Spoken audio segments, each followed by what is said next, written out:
will control the vertical.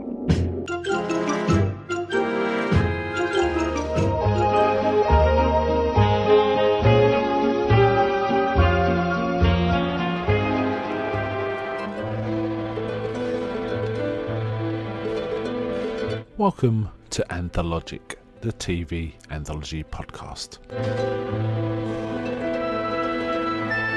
I am your host, Mark. Anthologic is a podcast dedicated to exploring the good, the bad, and the odd of horror, science fiction, and the best of mystery suspense anthology shows and series on TV.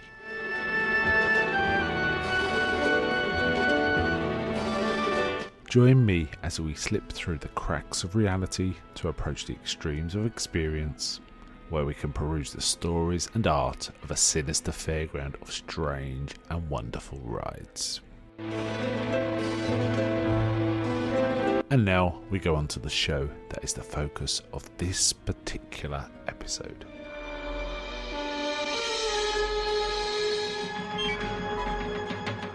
Welcome to this episode of Anthologic with your hosts, Mark.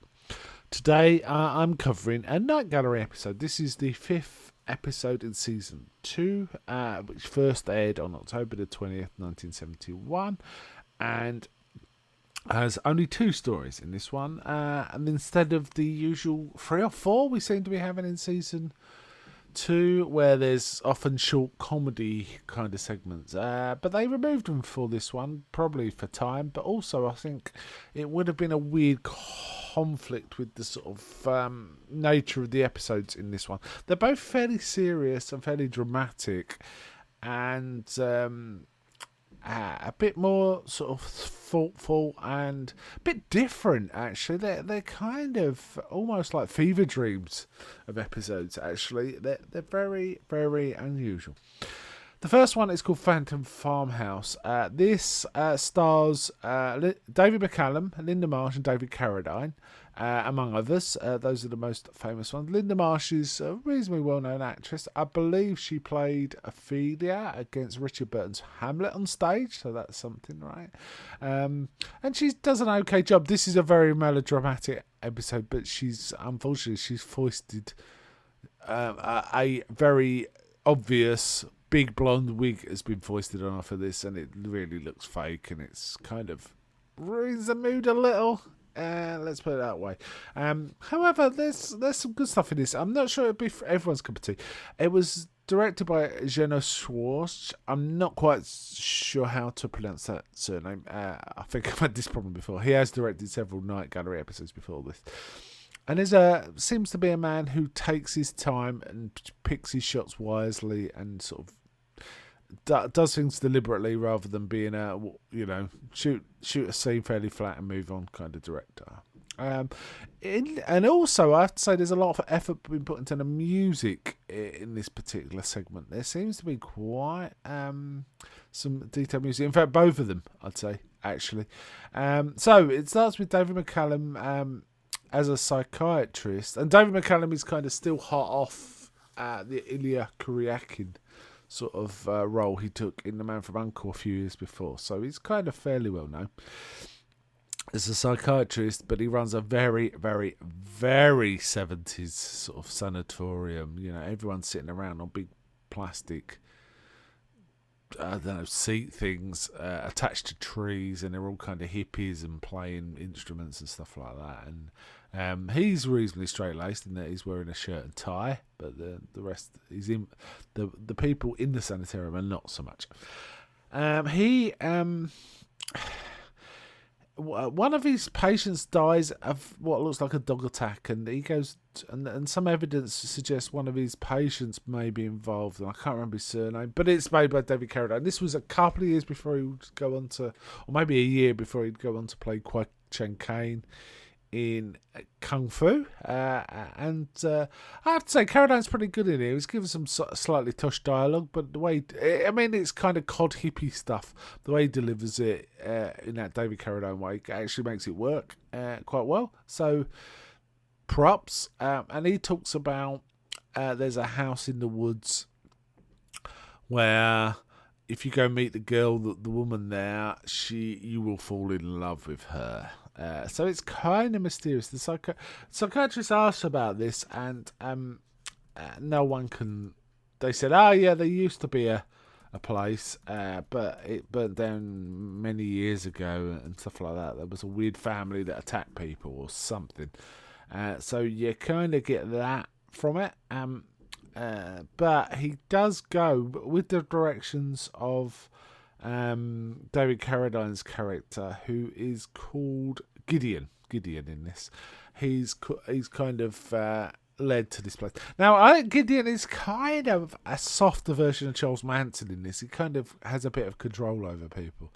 I think that's the intention. I'm not entirely sure. I don't know if they're trying to sort of elicit that in this episode. But he goes... Anyway, David McCallum's character, Dr. Winter is his name, follows the trail, and he does find the house, and he finds this woman. Oh, and also Gideon talks about, if you meet this woman there, Mildred, you fall in love with her. Everyone falls in love with her. And it kind of hints that the guy that died had fallen in love with her. So there's a sort of suggestion she might be like baiting a trap or something. He meets her. He's kind of enchanted by her, but he does notice something odd about her. She's got extremely long index fingers. Now, at this point, when they shoot her, they kind of film it to make it look like she's got weird index fingers. But in other bits of the episode, they look like prosthetic fingers because they're extremely long index fingers, much longer than they should be. And he goes away, and then I think Gideon directs us some books about lycanthropy, and there's like stuff in these books about, there's a pentagram sign on their palm, and they've got extremely long index fingers and stuff like that. Meanwhile, the psychiatrist also finds some sheep have been attacked, and the villagers are muttering. And it's unclear where this is. It looks like California, but there seems to be French peasants in the countryside, so I don't know, and their accents are very odd, and they talk about the loup-garou as well, or it could be their Creole.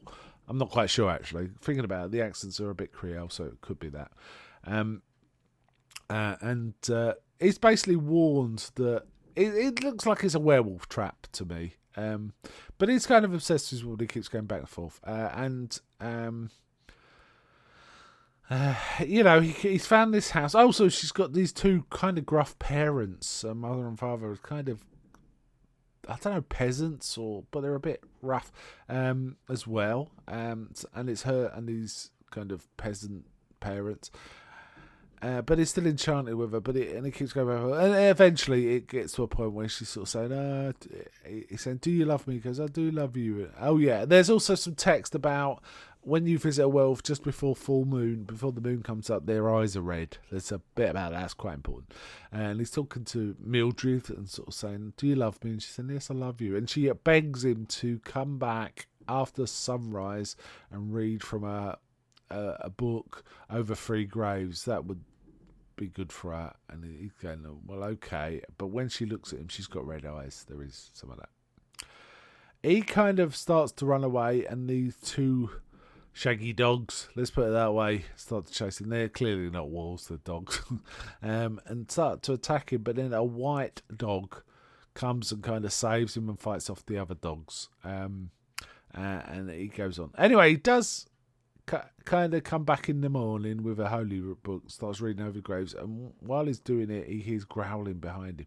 And she had warned him not to turn around whatever she hears, and he's kind of reading, the growling's getting louder and louder, but he finishes the text and he passes out. And then eventually he kind of goes back to the place the farmhouse was, and it's not there. Not even a sort of burnt out wreck, which it was before. Nothing there. So, she saved him and he gave her eternal peace is the kind of vibe. So it's a weird sort of ethereal kind of feeling one. I have to say the picture that introduced this segment that Rod Serling talks about is really good. It's a really good picture. So Google that. Phantom Farmhouse picture you can see for yourself.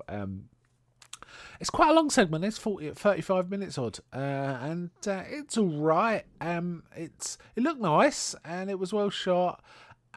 Extremely melodramatic. So it was kind of odd. Okay, the second story in this one was called Silent Snow, Secret Snow, based on a short story from some years before by Conrad Aiken. I think reasonably faithful.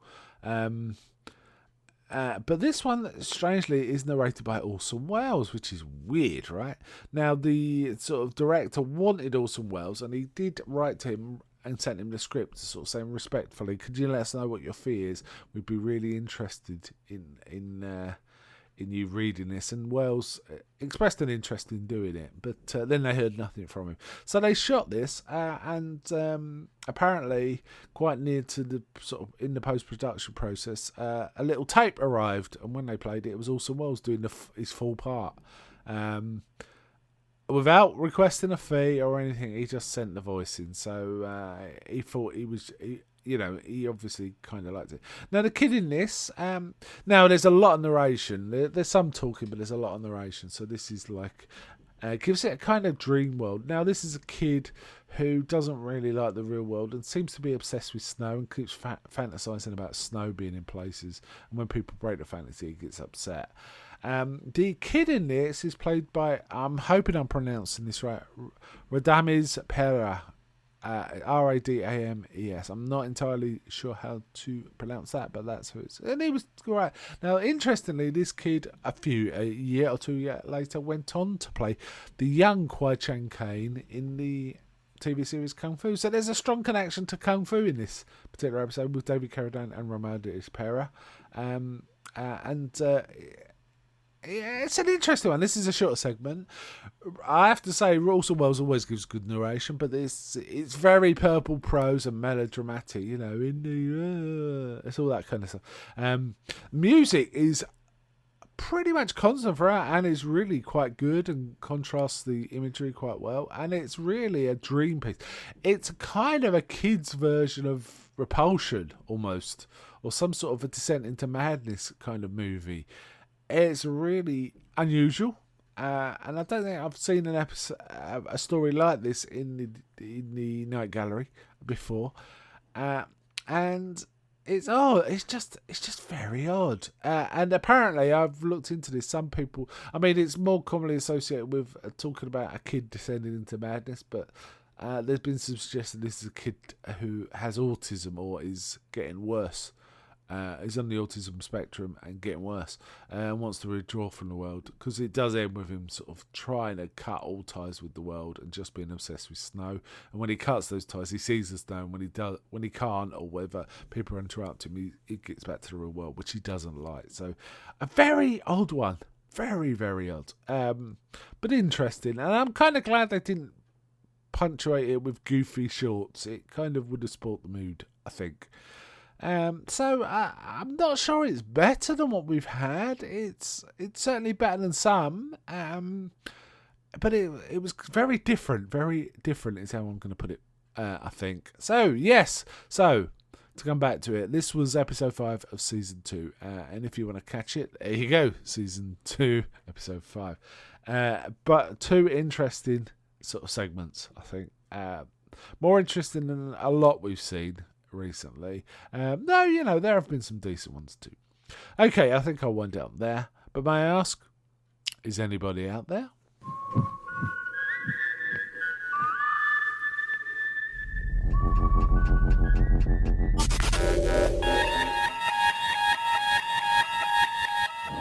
We now return control of your television set to you until next week at this same time, when the control voice will take you to